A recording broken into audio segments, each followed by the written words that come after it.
So, um, few things I want to say about Elizabeth Catlett before I get going. Um, this is really preview of Black History Month. So basically, I was going to do her in the month of February, but there's another talk that I want to do because it's going to go away.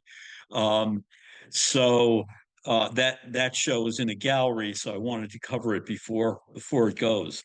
Um, some of the things that I really want to say about Elizabeth Catlett was the work is very refined. It's powerful work. Um, and the kind of social political content did not overtake the aesthetic quality of the work. Um, it was not propaganda. It the quality, the compassion, the at times outraged vision behind the work really pushes it into a fine art quality. Um,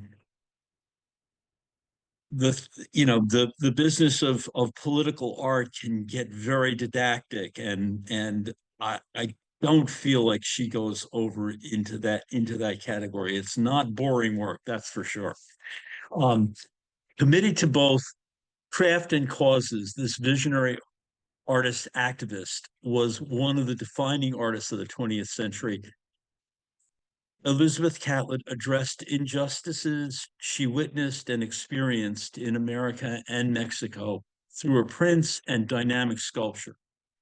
More than 150 of her creations are included in this exhibit, which just ended at the Brooklyn Museum, but is about to begin at the National Gallery of Art. And in fact, getting out to Brooklyn is about as hard as getting down to the National Gallery in DC.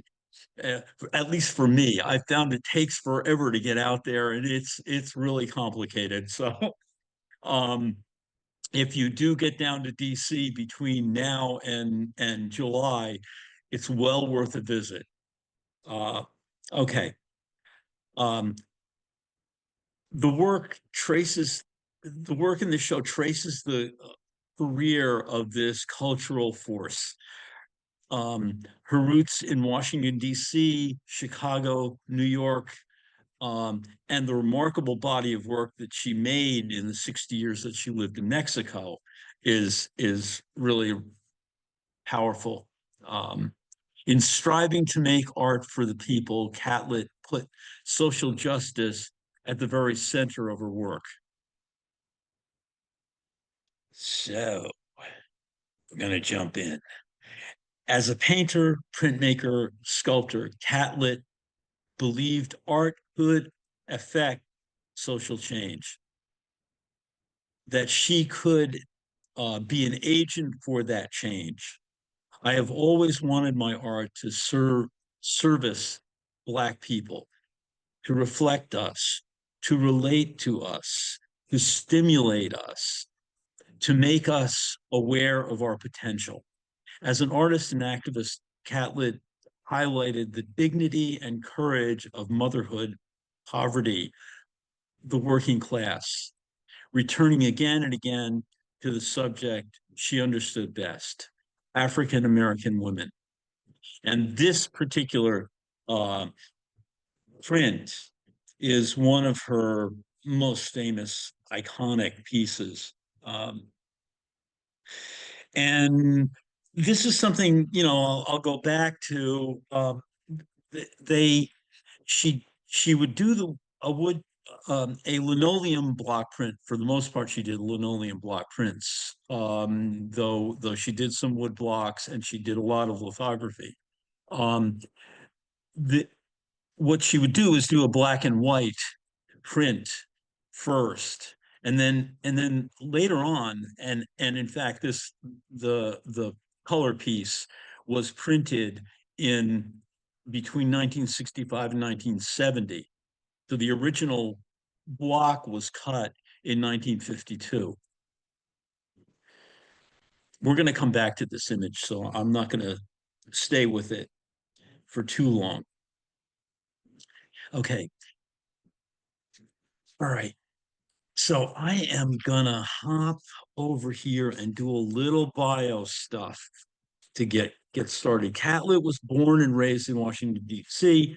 Both of her parents were children of freed slaves, and her grandmother told stories about the capture of their people in Africa and the hardships of plantation life. Catlett was the youngest of three. Both her parents worked in education. Her mother was a truant officer, and her father taught math at Tuskegee University. He actually died um, before she was born, leaving the mother to hold several jobs to support the household. Um, and basically they would summer with the grandparents, so the grandparents would tell the stories of all this experience of slavery, and so she had a really direct line to that. All right. Catlett's interest in art began early. As a child, she became fascinated with with a wood carving of a bird that her father had made. In high school, she studied um, with a descendant of Frederick Douglass, who was a art teacher. Um, so um, Catlett Catlett did her undergraduate at Howard University, but this is an interesting story. This woman's life is really incredible.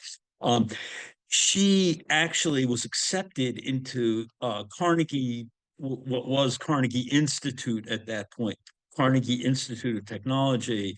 Um, it's now Carnegie Mellon. Um, she was accepted and refused admission because she was Black. They accepted her work, and they accepted her as a her grade level and all of that, but when she showed up, they said, no go. So this actually later on was let's say acknowledged by the university. They gave her a honorary doctorate degree and did a massive exhibition in the museum of her work, and published a catalog. Um, but let's get back to Howard. At Howard University, her professors were actually part of the kind of intelligentsia of the Black um, arts movement, um, Harlem Renaissance, and all that were actually kind of like the several of the teachers that were there were crossovers. Um, um, Lois Mailou Jones, and there's several others. Um, so she graduates from there um, with honors in 1937, and then goes. Actually, she saw Grant Wood's work, and um, that name may be familiar, it may not, but American Gothic, the guy with the pitchfork and the lady, that's his work. So he was a member of the kind of social realist movement in America. So she wanted to study with him. Um, she went to Iowa and actually registered there. Um, Wood advised her to depict images of what she knew best. So Catlett began sculpting images of African American women and children. And this is what you see right here on the left. This is one of her. pieces from 1940, 41. In 1941, for her thesis project, as an MFA student at the University of Iowa, where she enrolled to study with the famous regionalist painter Grant Woods, Catlett carved this limestone sculpture, now lost. Um, it was focused on figures of a black mother cradling her child against her breast, the two bodies brought into one volume. The work attracted the attention of the intrepid MoMA curator, Dorothy Miller, while she was visiting the school, and it won first prize in 1941 American Negro Exposition in Chicago.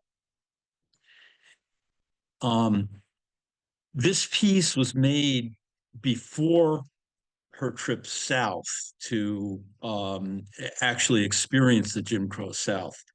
Um, so what was going on actually after she graduated from Iowa, she went down to, she got a job at Dixon University, I believe it was the name, in New Orleans. And, and she was teaching there, and then she would go to Chicago during the summers, and on breaks.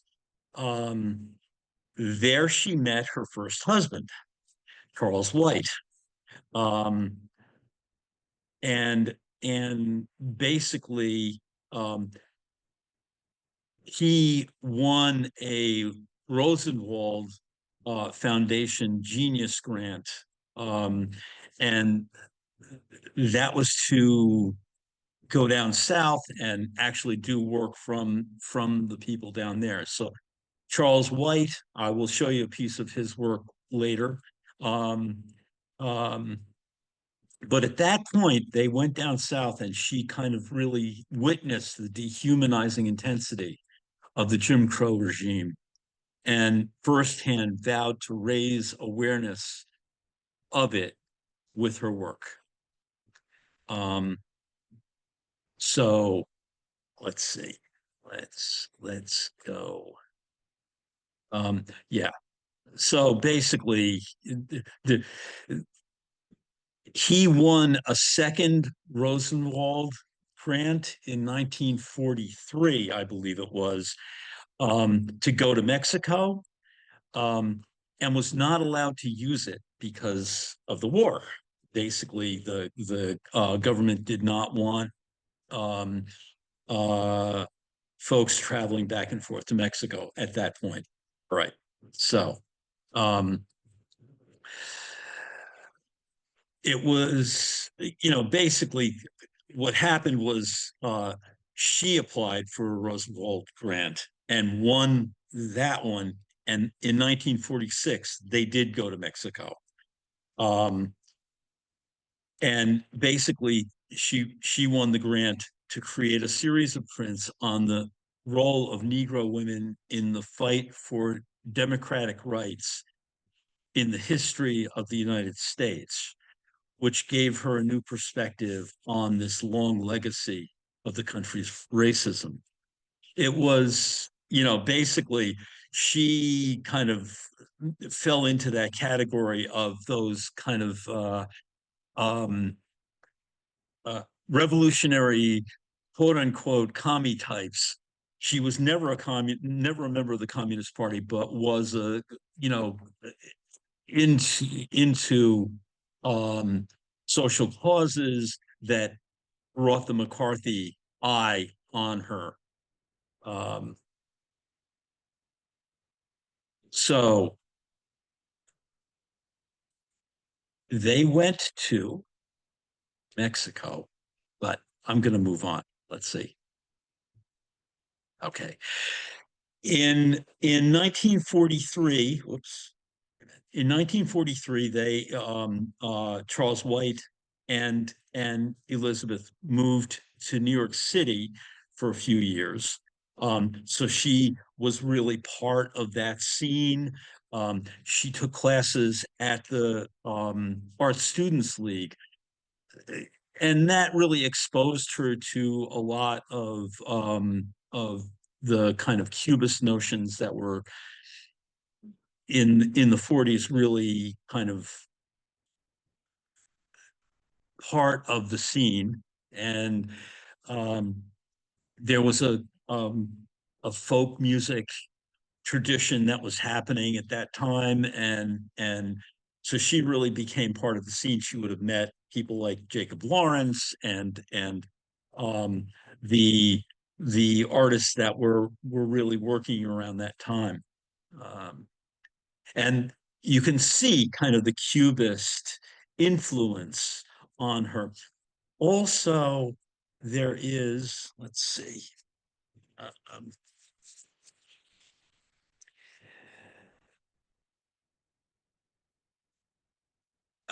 okay, war worker.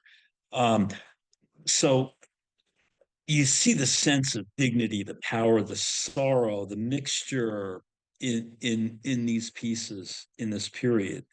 The influence of African masks, which she would have been very familiar with because they have a fabulous collection of African masks and African art at Howard University. So, she was very familiar with that. Um, but also there is 1946. So this would have been when she went to Mexico. And so she would have seen the kind of Mesoamerican sculpture there. Um, Beautiful pieces, just graceful, solid, grounded um, images. Her sculpture is just really tranquil. There's a depth and grounded quality to the work.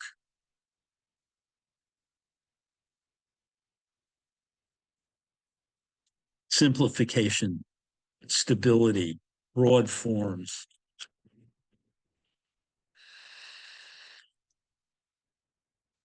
So this Negro Woman series that she went down there, 1946, Harriet Tubman, she addresses Harriet Tubman. Oh, at least a half dozen prints I know are different variations. Um, and then Rosa Parks. Um, so, this was all, this was, this was in Mexico at this point. There was a kind of socialist or socially conscious printmaking shop that actually she worked in. They kind of collaborated on ideas and um, tried to disseminate socially relevant images um, in in Mexico. So this is really kind of there's a tradition in next among the Mexican muralists, um, but these were um, prints that could be used for advertising, for gatherings, for um, um, social causes.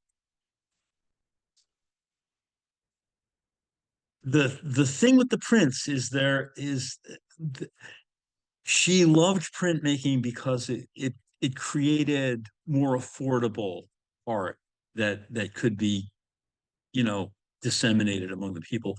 Now, Catlett, a black woman in the art world in the 30s, 40s, 50s, even the 60s, um, as much as she was admired by other artists, the market for her work was never something that was really um,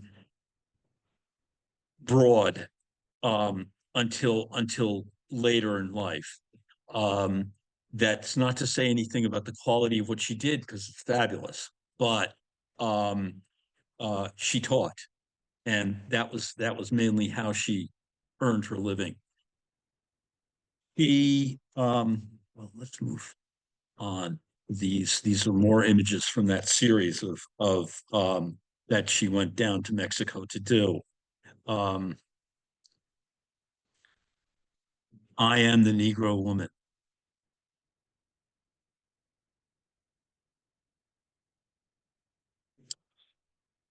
Another one of her heroes, is Kathy Kalowitz. She would have known Kalowitz's work from, seeing it in New York. I'm sure that she was exposed to it at Howard because there was a good art history department there. Um, I think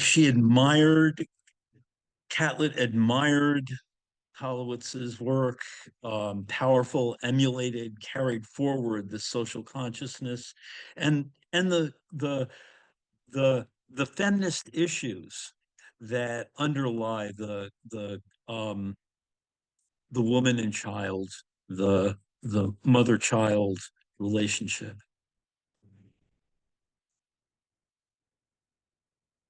Ah, sharecropper working in the field. This is from a Dorothea Lange photograph from the WPA, um, which Catlett would have been very familiar with, and basically this print is a derivation from that photograph. And again, when you look at that hat and you look at that hat, Um, I love this print anyway. I mean the fact that the coat is held together by a bobby pin by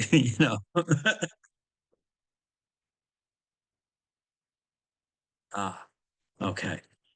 And 1947, let's see. At that point, Catlett, I heard something, and I can't. Somebody else would have to verify this. I don't know how relevant it is, but it seems like there was some abuse between White and Catlett, and they parted company at that point. In 1947, I believe 46, 47, they got a divorce. She was back and forth between Mexico and New York during that period of time. The guitar player on the left, if you look into the background and you see what's going on back there, there's a guy with a Klansman hood on with a club in hand. 1947 USA, there was stuff going on. Really interesting. This is an extension of that guitar player that I showed you earlier. Um,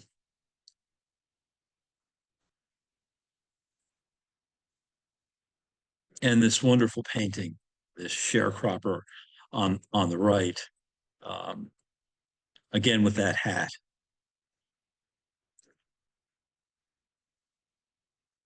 And you can see the angularity, the kind of, it's realism. She doesn't leave the social realism behind, but there is this African mask, the element of cubism, of that sort of um, modernist uh,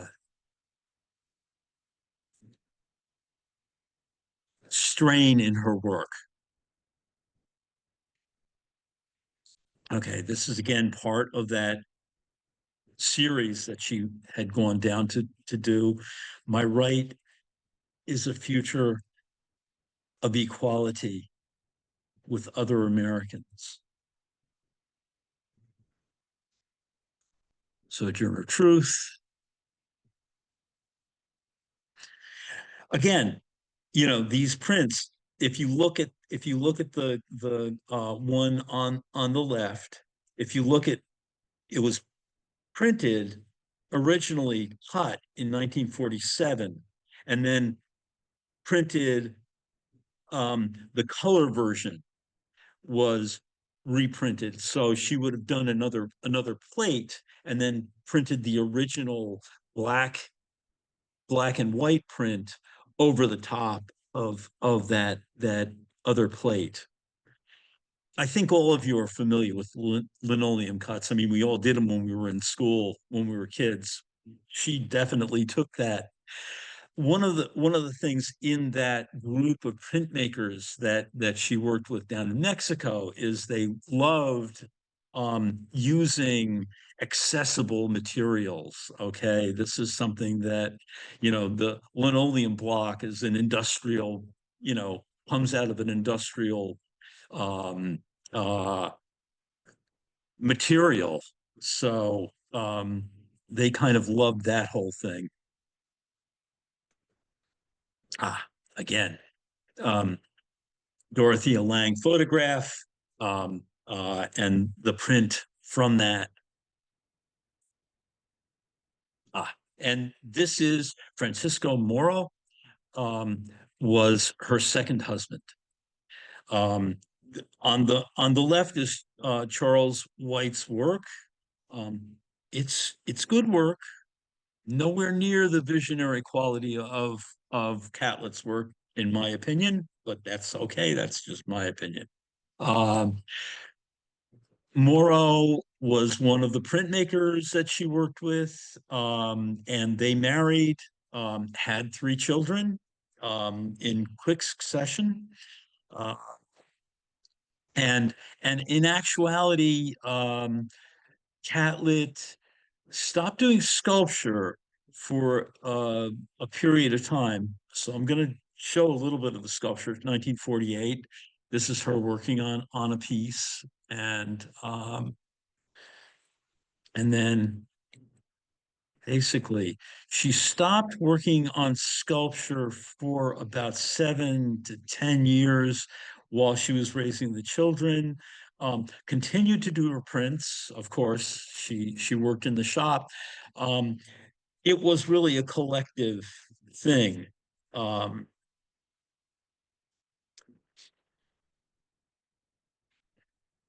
and so this small, beautiful piece, exquisite. Um, I have always wanted my art to service my people, to reflect us, to relate to us, to stimulate us, to make us aware of our potential.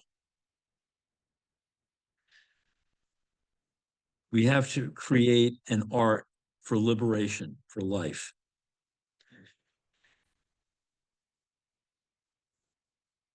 So it's such an exquisite pietà, there's this quality to these pieces, Madonna and Child, that whole thing.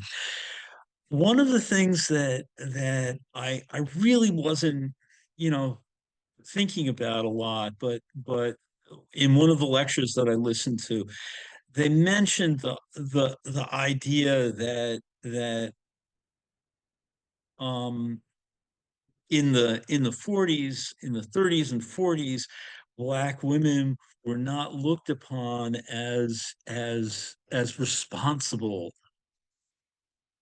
to their children. And it's totally alien territory to me. I hear something like that and it's like, what? Uh, okay. So one of the things that is in these pieces is that sense of nurturing and that sense of connectedness between mother and child. It's very moving.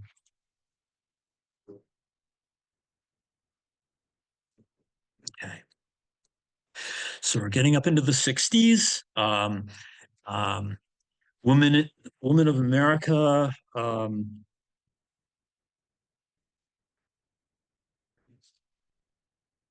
Again, many of these prints were originally black and white and then color editioned.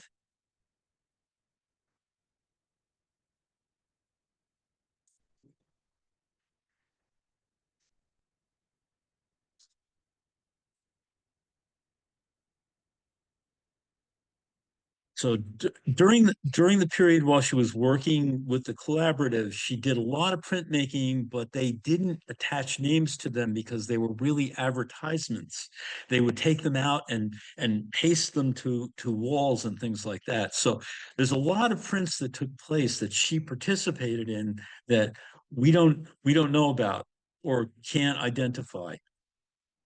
Um, I love this piece on the left, with um, the the tree growing out of their heads.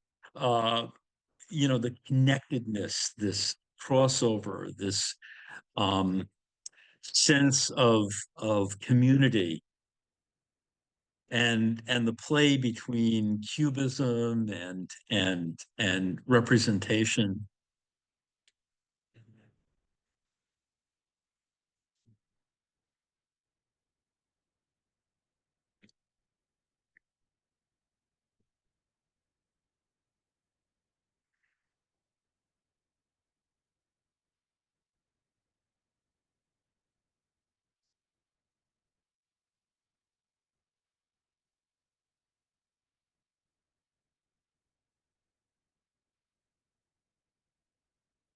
So, let's see, back here in 1962, there was a lot of stuff that went on that I haven't talked about.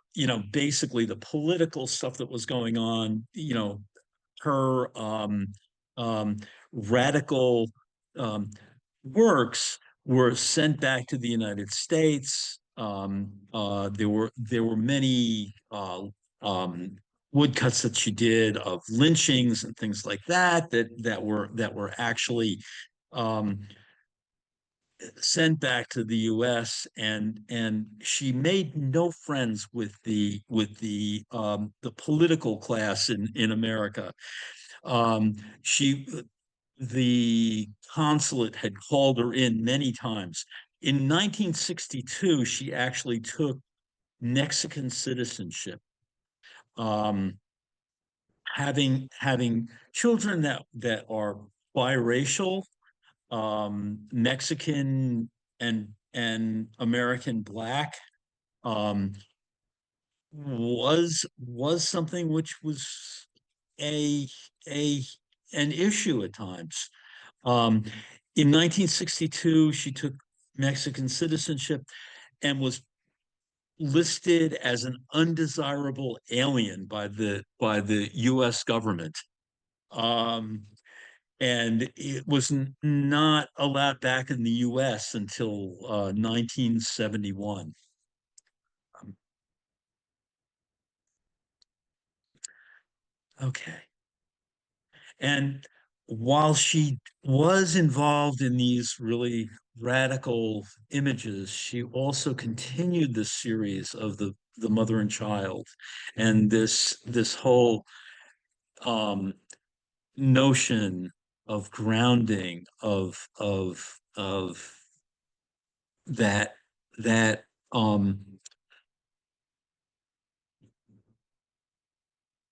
maternal grounding. While there's the Vietnam War going on, there's street riots, there's all of that she does address in other images. There is also this aspect of her work that she continues to work on.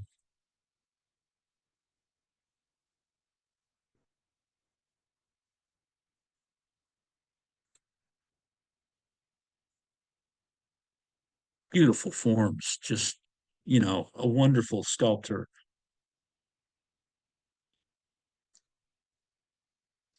Semi-abstract, never goes completely in that direction, but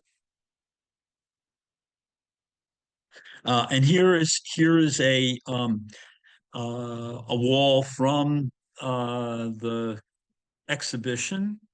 Um, and here's another installation. Like I said, this exhibition is going to be in at the National Gallery. It was in Brooklyn. Um, Homage to my young Black sisters. So there was, that solidarity with the feminist movement at that time. Um, Quite a remarkable piece. These are different views of it. Um, and the piece on the right is looking down at the top of it. It's quite, it's a 6 foot piece, so it's pretty big. Okay. Angela Davis, um, never one to be left behind. And Black is beautiful, so she's really, right up there with it. Um, in 19, I believe it was 1971 or 72, I can't remember which. There are a lot of letters that go back and forth between the State Department and supporters of Catlett. Um, and the ban is lifted off of her, and she has a show. It might have been 1972 when she had a show at the Studio Museum in Harlem, and which was a great success.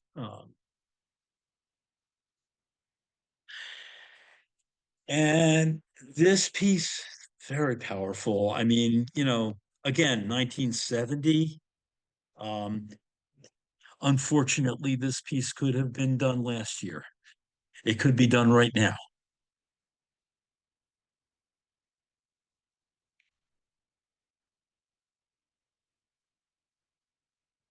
And this piece was from 1970.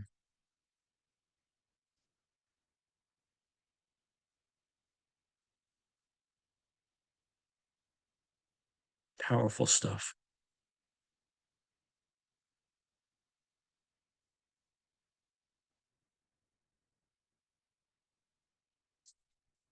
1973.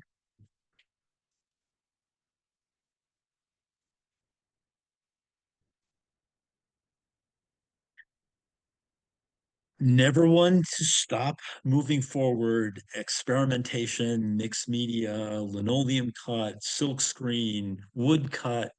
Um, that that set of figures on the right. That little set of um, uh, there is a woman of every color. Uh, one of the things that hit me was it looks like bombs falling out of the sky. I don't know. That may just be me. Uh, okay. Singing their songs is one of 6 lithographs that Catlett made to illustrate the poem For My People, written in 1937 by her friend, author Margaret Walker. The first line of Walker's poem refers to Black people everywhere singing their slave songs repeatedly. It also describes people kneeling in prayer. Um, so this is really they were they shared an apartment when they went to Iowa. When they went to graduate school at Iowa, they weren't allowed to live on campus, so they shared an apartment. Um, and they remained friends throughout their lives.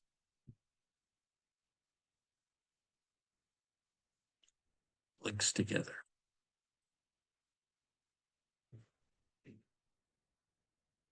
I'm not going to say much.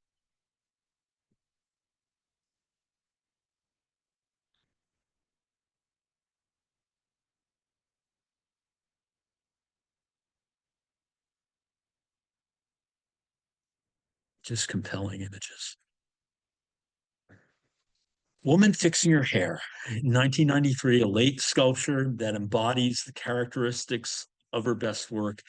Its subject, a woman caught in the act of daily toiletry, um, is familiar and empathetic. melding human form and furniture into a seamless whole. The artist navigates the line between abstraction and realism, cubism and biomorphism. Um, Her exquisite handling of the natural materials, the smoothly polished mahogany and luminous opals, conveys the beauty that she sees in her subject matter.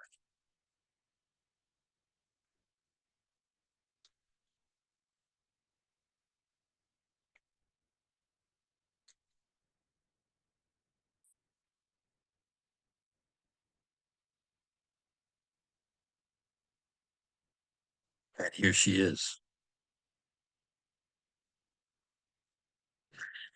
So, um, Sorrow Songs in an Exuberant City is a YouTube that I watched. It's only about 45 minutes long. There's a bunch of YouTubes on her. There was a lecture, a 3 hour seminar done at the Brooklyn Museum. I, if you want further, this particular YouTube is really wonderful. There are a half dozen of them that are fabulous.